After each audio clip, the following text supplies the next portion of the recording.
Sveiki, mėlyjeji. Šiandien jums papasakosiu apie 10 pagrindinių sveikos mitybos ir sportinės mitybos, turbūt reikėtų sakyti, nesveikos mitybos ir fitneso mitų, su kuriais aš dažniausiai susiduriu savo darbe. Tai šiandien aš pakalbėsiu apie visus 10, stengsiuosi kuo trumpiau, kuo glaučiau, kad greitai jums papasakot, kad jūs gautumėt žinias ir kad galėtumėt žinoti, kas teisinga, o kas ne ir kodėl. Taigi pereisiu visus 10, o pradėsiu nuo pačio pirmojo. Taigi pats pirmas yra mano bloga genetika. Tai yra tam tikri, aišku, genetiniais dalykais nulemti faktoriai. Tai pavyzdžiui, kur organizme skirstysis riebalai, ar ne, pas vienus žmonės riebalai skirstosi apatiniai kūno daly, pas kitus žmonės riebalai skirstosi viršutiniai kūno daly. Ir jūs turbūt esate pastebėję, vieni platėja iš veido, kiti iš pilvo, kiti iš sėdmenų ir panašiai, ar ne? Tai genetika nulemia tam tikrus dalykus. Tačiau ar žmogus pasieks ir padarys progresą sportuodamas ir laikydamasis tam tikros mitybos, tai yra moksliškai įrodyta, kad visi žmonės, bet kokios genetikos, jeigu tai nėra kažkokios rimtos įgimtos lygos ir ta prasme tam tikri gimti metaboliniai nukrypimai nuo normos, susirgymai, tai žmogus visuomet gali pasiekti norimą sveiką kūno svorį. Tai yra įrodyta mokslais. Dabar, ar vienam teks padirbėti daug daugiau, kitam galbūt šiek tiek mažiau, kitam šiek tiek eisis lengviau, kitam eisis sunkiau, vienam pradės matytis vienoje vietoje, kitam pradės matytis kitoje vietoje. Taip, tokie dalykai gali būti nulemti ir nuo genetikos. Tačiau ar pasieksiu tikslą, tai yra visiškai neginčytina ir mokslas visiškai su to nepalaiko ir yra paneigęs daugybę kartų, kad absoliučiai bet koks žmogus, bet kokių tėvų, bet kokios giminės gali pasiekti rezultatą. Tik tai tiek, kad galbūt jam bus lengviau. Aš visą laiką sakau, galvokit kaip apie rezultatą, kaip kažką, kas yra ant kalno, ne? Ir visi mes galim į tą kalną užlipti, tik vienas gali lips takiuku ir greitai užlips, kitam teks akmenuota vieta, kitam teks kokia slidi purvina vieta ir jis užlips daug vėliau, bet užlipti tikrai gali visi. Toliau, antras mitas yra, jeigu nevalgysiu mažiau negu 1200 kalorijų, tai aš niekada nesukūsiu. Tai irgi dar vienas mitas, su kuriuo labai dažnai susiduriu, nes ateina žmonės ir sako, bet čia dabar tiek daug reikia valgyti, aš tiek daug nevalgau, aš valgau labai mažai. Ir kodėl čia man tas svoris, juk aš tiek mažai valgau, ar ne? Ir bando jie turėti apie tą, kai kurie skaičiuoja, kai kurie net neskaičiuoja, bet paskaičiavus man jų mitybą, tiek, kiek jie suvalgo, aš pamatau, kad jie vartoja apie 1200 kalorijų, 1100, kiti esu mačius, kad netgi žemiau negu 1000. Tai yra visiška absoliuti nesąmonė. Kūnas atsikrato riebalų, kai mes esam netgi labai nedideliam deficite, ar ne? Tai mes turim nusistatyti tą bazinę kūno normą ir įeiti į tą nedidelį deficitą. 10%, 15% iki 20% sveikiausia pasidaryti tą kalorijų deficitą ir tada valgyti žemiau negu suvartojam ir aišku, automatiškai jūs mesit svorį. Kas atsitinka, kada aš numušu savo kalorijas, ar ne, iki tam tikro to labai žemo lygio, iki 1200, iki 1000, ar ne, ir tiesiog taip maitinuosi. Tai iš pat pradžio, aišku, pastebim rezultatą, ar ne, pradeda kristi tas svoris, bet kas nutinka keliom savaitėm praėjus? Tai organizmas staigiai stabdo medžiagų apykaitą, todėl kad toks kaloringumas yra visiškai netinkamas suaugusiam žmogui, absoliučiai negalima laikytis tokio kaloringumo ir organizmas sustabdo visiškai praktiškai medžiagų apykaitą ir tada, kas atsitinka, svoris nebekrenta, reikia valgyti dar mažiau, o jau yra silpna, jau yra blogai, jau yra negerai. Ir tada, kas atsitinka, kad jeigu tik tai kažką suvalgom, turbūt esat girdėję, kartais, kad žmonėm būna, sako, aš biškelį pavalgiau, ir man iš karto 2 kilogramai priaugo, nes organizmas yra bado būsenoj ir jis laukia tik bet kokios progos, kad gauti bet kokį papildomą maistą, kad galėtų iš karto dėti jį į atsargas juodai dienai, nes organizmas mano, kad jūs badaujat. Kas dar atsitinka nuo to? Organizmas pradeda valgyti raumenyną, o raumenynas yra pagrindinis mūsų medžiagų apykaitos įrenginys. Kodėl? Todėl, kad raumenis yra metaboliškai aktyvus audinys ir jis visą laiką nori valgyti. Tai kada mes netilsimės, jisai tenais degina kalorijas, kad jis save galėtų pataisyti, augti ir taip toliau ir panašiai. Tai kada organizmas suvalgo raumenyną, nes raumenynų išlaikyti jam paprasčiausiai neužtenka kalorijų ir aš kaip visą laiką sakau, reikia įsivaizduoti taip, kad raumenis sėdi ir prašo valgyti visą laiką, o kūnas sako, aš net savo dabar neturiu valgyti, tai aš jums tikrai neduosiu. Riebalai sėdi gražiai tyliai, aš jų tikrai nedeginsiu, nes jie valgyti neprašo, bet jūs valgyti prašot, tai aš jūs sudeginsiu pirmiausia. Ir kas atsitinka, organizmas nudegina raumenis ir tada gaunasi mūsų gerai žinomas skinny fat, kada rūbai visi sumažėjo kaip ir su kūdom, bet visur vien tik tai liko riebalai ir tai iš tikrųjų labai žalinga ir sveikatai. Toliau, trečias dalykas. Vienintelis būdas deginti riebalus tai yra daryti daug kardio, ar ne? Tai kardio, aišku, turi savo vietą pasaulyje ir fitneso pasaulyje ir tai yra pakankamai svarbu tiek dėl plaučių, dėl širdies sveikatos ir, aišku, tai degina kalorijas tam kartui. Tačiau, kas yra daug svarbiau metant riebalinę masę, norint ilgainiui gyventi laisvesnį gyvenimą, laimingesnį gyvenimą, tai yra svarbiausias dalykas augintis raumeninę masę. Todėl, kad kai aš darau kardio, man riebalai dega tik tai tuo momentu. Dar šiek tiek ten patreniruotis, šiek tiek minučių, ne? Bet jeigu aš užsiauginu didesnę raumeninę masę, kuo didesnė raumeninė masė pas mane, tuo daugiau, kaip aš sakiau prieš tai, raumenis prašo valgyti. Taigi, mano kūnas pradeda suvalgyti daug daugiau kalorijų, net ir ramybės būsenai, net kai aš ir žiūriu televizorių, net kai aš ir miegu, mano kūnas naudoja daug daugiau kalorijų negu žmogaus, kuris neturi raumenų arba turi jų minimaliai. Taigi pats geriausias būdas deginti riebalus ilgoj perspektyvoje yra pasidaryti didesnę raumeninę masę. Niekas jums neliepia tapti misteriu planeta, universe, ne? Bodybuilderiais, bet jūs turite turėti didesnę tiek moteris, tiek vyrai pasiauginti tą šiek tiek raumeninę masę, kad jūsų kūnas paprasčiausiai pradėtų suvartoti daugiau kalorijų ir automatiškai tas kalorijas kūnas pasiims ir iš riebalinio audinio, kurį mes norim nusimesti ir tiek pat iš mitybos. Ne? Tai labai svarbus dalykas, ypatingai svarbus dalykas daryti svorio treniruotės, pasipriešinimo treniruotės su kūno svoriais, su treniruokliais, su laisvais svoriais ir taip toliau. Toliau, ketvirtas mitas, kurį dažnai sutinku, tai yra, jeigu negaliu pradėti tobulai, tai geriau visai nedarysiu, ar ne?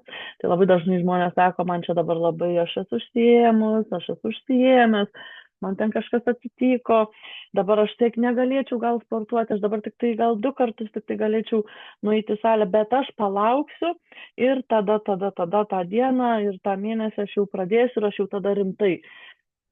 Tai čia yra labai didelė klaida, nes aišku, tobulas laikas niekada neateina, jis ateina tam savaitį 2 ir vėl tampa netobulas, tiesiog mūsų visų gyvenimai tokie yra. Bet kitas labai svarbus momentas yra tas, aš jums pasakysiu iš savo darbo patirties. Tie žmonės, kurie daro viskas arba nieko, visada gauna nieko. Niekada nesu mačius žmogaus, kuris darė viskas arba nieko ir įsivažiavo ir važiuoja ir laimingai 2 metus sportuoja ir yra dabar tam sveikuolis atletas didžiausias. Nesu mačius tokio atveju. Visais atvejais, kada matau, kad jau klientas pradėjo daryti viskas, aš žinau, kad tai labai greitai baigsis ir kad ateina galas. Tai kartais patys klientai pradeda savivaliauti ir aš jau matau, kad jie jau angliavandenių kažkokių nebevalgo, savo saldainio nebeleidžia, nieko savo nebeleidžia, tik tai jautiena verda, vištienos krūtinėlė verda ir pradeda gyventi kaip bodybuilderiai, ar ne, kurie ruošiasi ant scenos ir kuriem už 2 mėnesių scena laukia.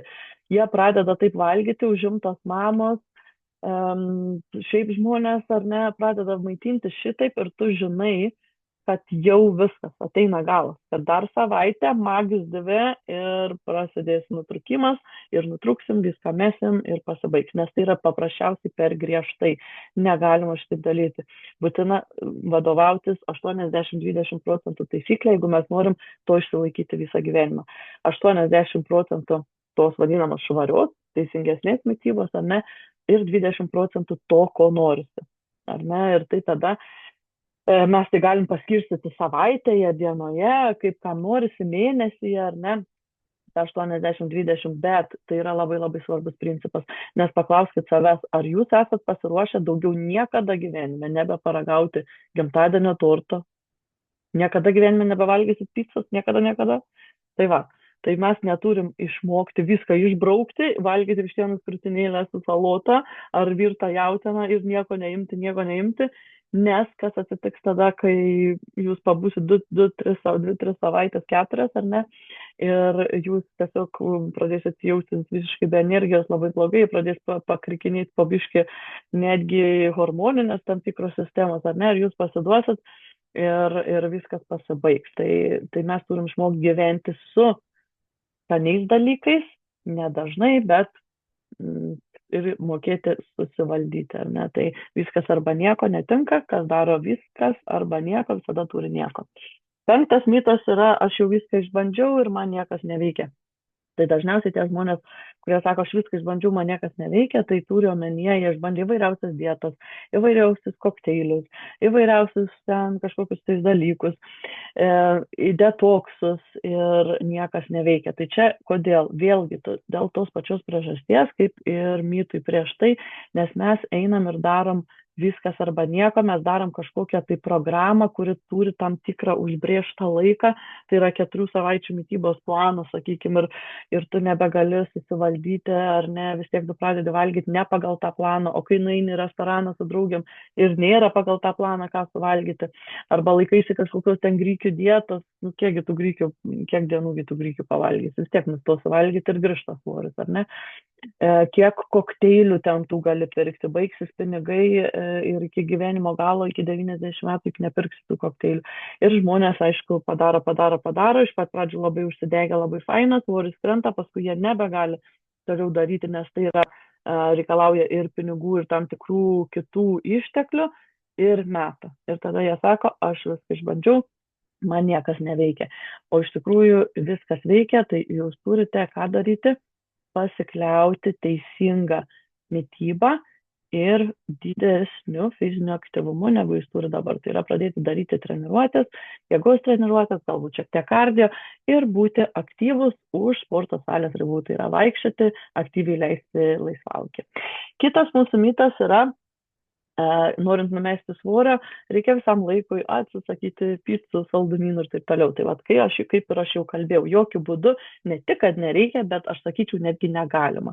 Nebent jūs jau esate tam tikras profesionalas, ar ne, ruošiatės profesionaliems dalykams, tada tai yra visai kita kalba, bet tam ir yra visai tada kiti treneriai ir tam kiti planai.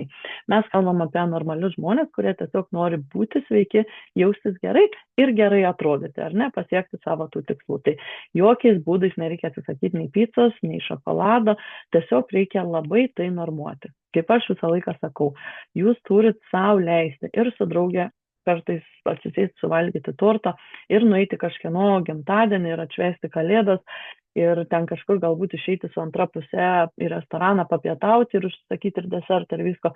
Jūs turite tai galėti.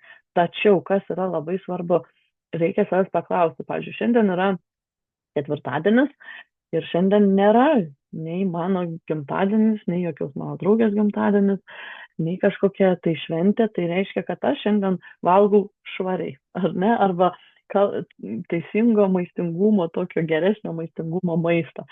Tai aš šiandien turėjau puikius pusryčius, puikius pietus, vakarienę turėsiu puikiai, nes man to nereikia. Rytoj taip pat aš niekur neinu, nieko neturiu kažkokio tai didesnio dalyko, vėl aš maitinsiuosi teisingai švariai. Ne, aš nemėgstu to žodžio, bet kad būtų jums aiškiau, tą švariai aš mėgstu panaudoti.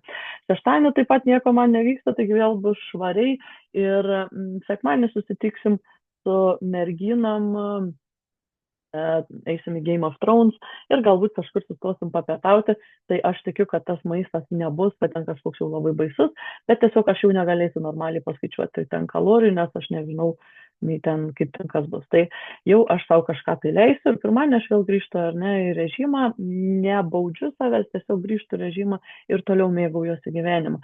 Aišku, yra viena problema, jeigu pas jūs ir penktadienį, ir šeštadienį, ir sekmadienį, ir ketvirtadienį, ir antradienį visokios šventės, tada jau yra kita kalba, tai yra visai biškelį kitas atvejs. Tačiau šiaip aš patarčiau tikrai nieko neatsisakyti, tiesiog savęs paklausti, ar šiandien yra šventė? Ne. Tai reiškia, šiandien turi būti nuostabi puikia diena. Ir nieko, jeigu jūs paimsit netgi tą sausainiuką, saldainiuką prie kavos vieną suvalgysit, tikrai nieko neatsitiks. Toliau, mitas numeris 7. Man amžiuje jau per vėlu būti geros formos. Tai labai dažnai irgi tą girdžiu. Moteris ir vyrai sako, jau man tas praėjo, aš jau niekada nebegalėsiu sukūsti, aš jau nebūsiu geros formos. Tai yra melas, kurį jūs sakote savo ir save esat įsitikinę. Tai yra visiška netiesa. Ir mokslas yra tai įrodęs ir labai daug kartų šitą teiginį paneigęs. Mokslas kaip tik rodo, kad rezultatų ir progreso galima pasiekti bet kuriame amžiuje. Netgi 80 metų žmogus pradės sportuoti ir teisingai maitintis, jo kūnas atsakys į šitus veiksnius ir jo kūnas pradės keistis ir sveikata pradės keistis. Taigi nesakykite niekada taip. Taip yra tam tikri kartais tam tikros išlygos dėl tam tikrų hormonų, bet ir tai reiškia tiesiog tik lėtesnį progresą ir labiau reikėtų galbūt pritaikyti, kas yra daroma ir kaip yra daroma, ar ne?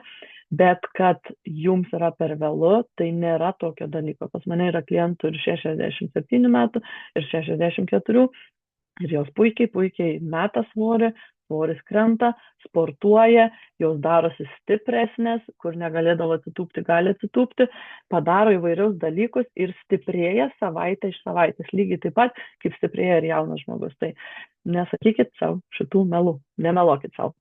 Toliau, 8. Jeigu po kelių savaičių nematau rezultatų, reiškia niekas neveikia. Tai vėlgi aš labai smarkiai skatinu nusimti nuo savęs tuos baisius marškinius, kurie reiškia kuo greičiau pasiek rezultato ir save susiviniuoti tais marškiniais ir kiekvieną dieną svertis ir drebėti kiekvieną dieną ir žiūrėti, koks ten tas jūsų svoris ir kaip ten jisai pasikeitė ar nepasikeitė. Kodėl? Todėl, kad labai daug pirminių rezultatų pas jūs vyksta iš vis viduje, jų nesimato. Jūs pradedat sportuoti, pradedat teisingai valgyti ir keičiasi viskas pas jūs viduje.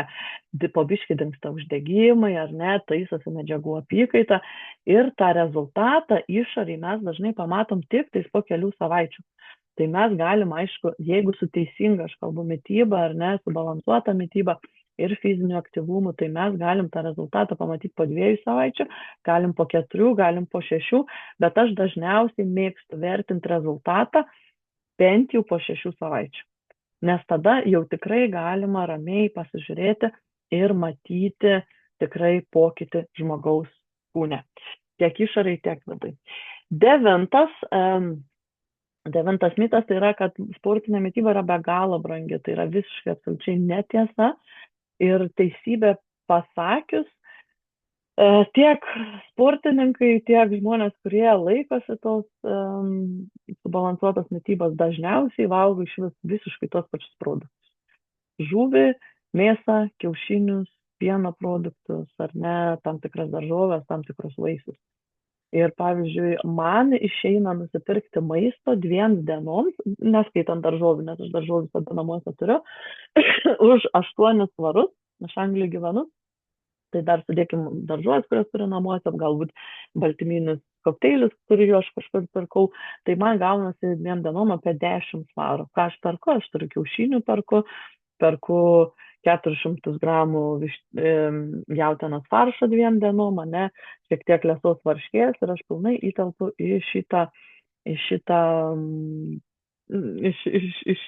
sakykime, kainą ir puikiausiai galiu maitintis teisingai, galiu subalansuotai maitintis su aukšto baltyminio maisto kiekiu ir tikrai sveikai ir puikiai jaustis ir sportuoti ir daryti labai daug dalykų. Tai visiškai nėra tiesa. Brangi yra visi tie detoksai, keistos kažkokios mitybos, visokie ant mados dalykai.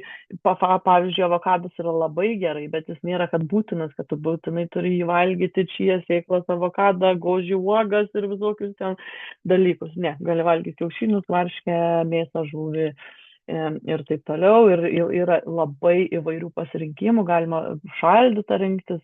Šaldytus dalykus yra pigesnių parduotuvių. Nereikia sakyti, kad būtina eiti ir pirkti organinį kažkokį jautienos steiką 2 dienom, ne? Mes galime įvairiai kaip ir aš paieškau ir kur pigiau, ir kur geriau, ir visaip tai būna. Tai tikrai galima surasti. Ir mūsų paskutinis 10, tai yra teiginys, tokie žmonės kaip aš neturi laiko sportuoti, neturiu laiko pasiruošti. Tai yra vienas labai didelis mitas, kada man žmogus sako, kad jis neturi laiko. Aš visą laiką duodu, aš turiu tokius popierius, duodu jam surašyti tiksliai man, ką jis veikia visą dieną. Tiksliai, 20 minučių tikslumo. Tai reiškia, kada keliamas, kaip pavyzdys, 6 ryto nuo 6 iki 6:20, ką veikiu, nuo 6:20 iki 6:40, nuo 6:40 iki 7. Ir mes susižymim, kur ką mes veikiam per visą dieną, kur važiuoju, kur einu, kur taip toliau ir panašiai, ar ne? Ir mes pamatom, kad mes iš tikrųjų turim labai daug laiko, tada mes dar atidarom telefoną ir pasižiūrim, kiek praeitą savaitę mes praleidom ant ekrano. Ir mes matom 7 valandas, 13 valandų, 20 kelias valandas, 30 kelias valandas ekraninio laiko. Ir mes matom, kad per tą laiką mes galėtume treniruotis, būti šis profesinio lygio atletais, ar ne, bet mes save įtikinam, kad mes neturim laiko ir viskas. Jums reikia geriau išmokti panaudoti savo laiką, o taip pat žinoti, kad ne 30 minučių treniruotė 3 kartus per savaitę, 4 kartus per savaitę jums duos labai labai didelės naudos. 15 minučių susirašyti maistui, ką jūs valgysit kitą savaitę.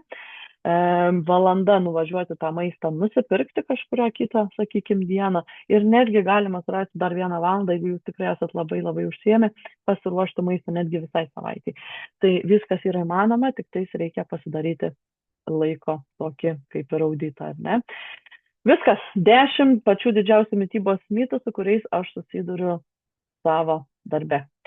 Komentuokit, spauskit, patinka ar ne, pasidalinkit su draugais, jeigu tai buvo informatyvu, ir siūlykit kitas temas kitiems video, apie kurias galėsiu papasakoti plačiau. Dėkui Jums, kad žiūrėjot. Don't be just fit, be Amber fit.